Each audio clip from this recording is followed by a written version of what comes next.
The Digital Board Gamer here with our week in review. Today we're looking at the releases from March 3rd to the 7th of last week. We have 2 premium full releases and 5 beta releases to look at today. First up is Living Forest Duel, a 2-player only game. It is premium on BGA. I have not had a chance to play just Living Forest, so I'm not sure how the two compare, but it's a quick 2-player duel where they're really battling over 4 different ways of winning. In Living Forest Duel, there are 4 different ways to win. So if you look up here, these are the 4 tracks and the way you're trying to win. You have to try to get all 7 of your guardians here. You try to win this tug of war by getting this guy to the side and then completely round again. Or you're trying to build a 3x3 grid of forest, or you're trying to collect 8 fire tokens here. Cool part about it is every card here that is played on this stack will add to one of these 4 values, sometimes multiple, and actually sometimes will subtract. But these are the 4 ways to win. So every card kind of works that way. There's a press your luck kind of mechanic. There's this symbol that'll come out on several cards. When 3 come out, you lose an action tile. You only get 2 around. It is possible for a 4th one to come out and for you to lose both your action tiles that way. On your turn, you'll basically be adding more and more guardians, and you can see how the running total adds, and then you're going to place these arrows. Now, when you place an arrow, so if I was to recruit here with these 3, it actually cancels out all of the ones played before, so it uses them up, and so on. And basically, you just play until one player reaches those 4 winning conditions. I like how each guardian affects the game. The most confusing part of me was the fire track at the end. Basically, you're going to count up these tokens, their strengths, and then you're going to compare that to the water value, and then you might have to draw these negative cards and add them to your deck, which just basically means you can bust earlier, lose an action. This is one of the few games I feel like is not great turn-based, because many of your turns will just be revealing an animal. Kind of sucks just to reveal an animal, then wait 3 hours till your next go. This one I'm really not sure of. I'm going to rate it a 6 to begin with, but I'm going to play it a little bit more, see if it grows on me. And our Wednesday release are these set of logic puzzles. These are very quick, 8 or so minutes. There are some cool options. You have the daily challenges, which every day there'll be 5 puzzles, and there's a global ranking on BGA. You can set the number of puzzles you want to do, which universe you want to use. There's basically 3 different maps, but they're all for the most part the same logic, just figuring out what piece goes where, and then difficulty, and there's some scoring bonus. So I'll do one of each. Every game is going to be timed. The timer does not start until you hit go, and then it'll reveal your clues. I always start with the basic ones. So here, this bird needs to go in the 2nd spot. I click there to turn it off. He needs to go in the 3rd one. And then from there, you'll see these 2 birds cannot be next to each other. So I know it can't go on the edge. So it's probably somewhere around there, which means that's there. These 2 have to be next to each other. So he's there and then he's there. And then you validate it. And then I was correct, so I moved on. Now with the hotel one, there's different floors. These ones, you can have multiple people on every floor. So that changes it up just a little bit. And we validate it, and it is correct. And lastly, the jungle, single spaces. So it's in 8 places for these 6 animals to go. Only 1 animal can go per each. And there's a solution there. For some reason, I was thinking this one, he has to be on top. He just has to be higher. And then you'll see you'll get your scores there. I did terrible that 3rd round. Overall, the games are very quick. It's all about speed. There's a range of difficulties for once you master the easy or normal ones. I like them. I have fun with them. Sometimes they get stuck like you saw and it takes me a little bit longer, but most of the times you get it pretty quick. And now on to the beta games. The first beta game this week is Dice Mission, a dice Yahtzee style game where you're trying to complete missions before your opponents are able to. It's a newer game. Came out last year, but not a whole lot of rankings or people have played it. Dice Mission is a free game to play on BGA. The general gist of the game, you'll select how many dice you roll. You will roll them. Traditional Yahtzee style, you can re-roll twice and keep whatever dice you want. But the main gist comes from this. You have team missions here. All the dice of the people are playing. There are going to be more 6s than 2s. So this is everyone, and anyone can claim this card. Then you have the versus cards, where you will get less dice than all your opponents. And then you have solo, which only interact with your dice. And then you have special missions over here. And then basically you're just trying to roll dice, re-roll dice, and try to match some of these goals. There are gadgets that you can get in your hand, which allow you to manipulate dice and so on. Overall, it was fine. It's nothing more than a Yahtzee or Can't Stop style of game, in my opinion. I rated it a 6 out of 10.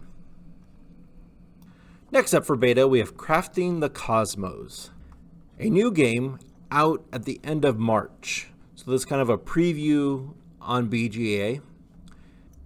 There's not a whole lot of information on BGA. It doesn't even tell you what kind of game it is. It currently says card game, but I don't know if I believe that 100%. During the game, you're moving your spears around in circles in this place here.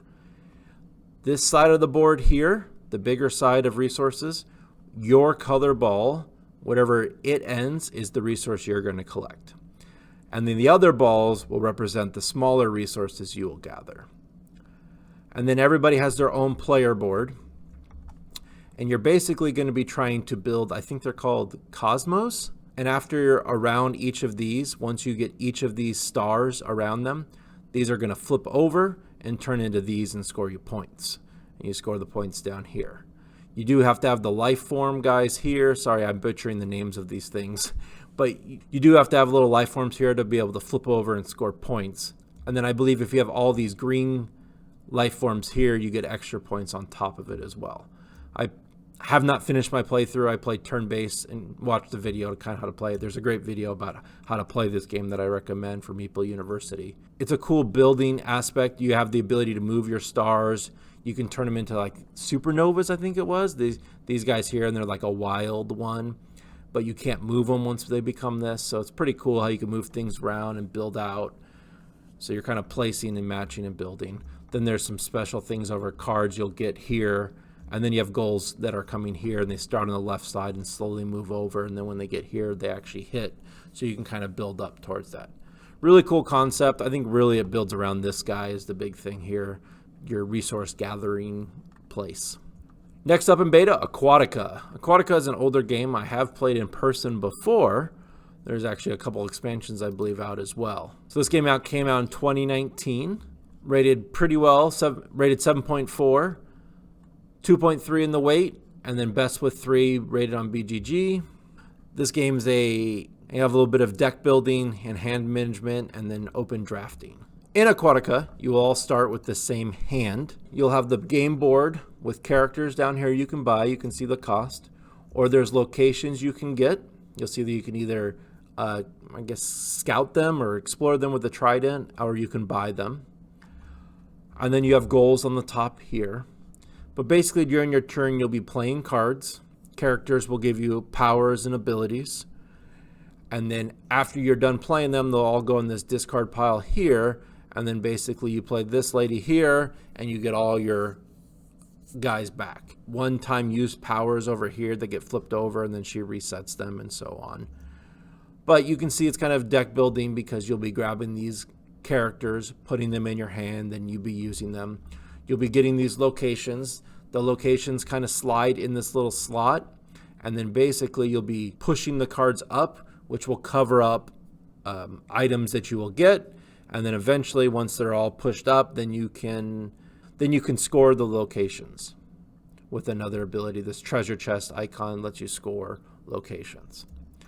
And then basically locations and these goals here, scoring. I like this game. This is a game that I played a few times in person before. Then we have Jurassic Snack, a 2-player game where you're going to be trying to eat the most vegetation while using Tyrannosaurus Rex to try to eat your opponent's dinosaurs. It's an older game. It does say it used to be called, it's a re-input of War of Sheep, but it's definitely a light child family game. You'll see it's not very weighted really high. It is a grid-based movement, abstract strategy style game. So in the game, your blue dinosaur, you'll be able to eat 2 vegetations, and you simply can move up, left, down, or right, and you can eat the vegetation. There's many different options underneath the vegetation. Some allow you to fly, scout vegetation, and a few of them actually spawn the Tyrannosaurus Rex. At the start of the game, he's not on the board. So during your turn, you can do that, or you can move the Tyrannosaurus Rex. So if you're in a straight line, I can eat this blue one for one of my actions, and so on. Overall, it's a really simple game. I didn't hate it, but it's definitely a light family game for sure. Then we have Love Links. Not a whole lot about this game. There's a video about how to learn how to play from the designer. It does say it came out in 2021, but if you go to BGA, there's not a whole lot of information or play, so there's not a whole lot about this game. The best way to describe Love Links in a nutshell is it's dominoes. There are locks and keys. It's kind of hard to explain. The video does a good job of explaining it, but you're going to be creating bracelets, so you want to create full circles. Cards you have in your bracelet, parts you have in your hand, or dominoes you have in your hand are over here, and you're trying to build on these bracelets here. Here it tells you which keys fit into which lock. So a 4 here would go into a 4 and 8, or the master lock, which is a wild. Basically, it comes down to division. You know, a 4 goes into 4 and 8, and so on. So 2 goes into pretty much everything except for the odd numbers, and so on. So 10, 9, and 7 are very hard. Not a whole lot goes into them, with only the 10, 9, and 7 going into them. Like I said, the video does a good job of explaining how to play if you're interested in playing it more, but it really felt like dominoes trying to match, and then you score points based on your bracelet when you complete it, and you also score points when you match numbers. And points, there's a scoring here with these weird icons here. Basically, the harder numbers give you a little bit bonus scoring. And then late Friday, we had Easy Peasy slide in here in beta. I don't know anything about this game. I read through the BGA summary real here, and it says it's pretty simple, but I like to give my games a fair shot and play it once before I talk about it. So it's there. I will cover it next week for you, but if you're really dying to play Easy Peasy, it is on beta, and it's ready to go already. And that's all I got for you this week. We had quite a few games in beta to go over. We had 2 full releases. I think my pick of the week by far is Aquatica. I think it's I really like the building of the deck, playing out, pushing those locations back up. You know, it's a lot of fun. This is a game that I think you should try this week if you're looking for a new game to try. All right, as always, I've been the Digital Board Gamer. Good luck and have fun.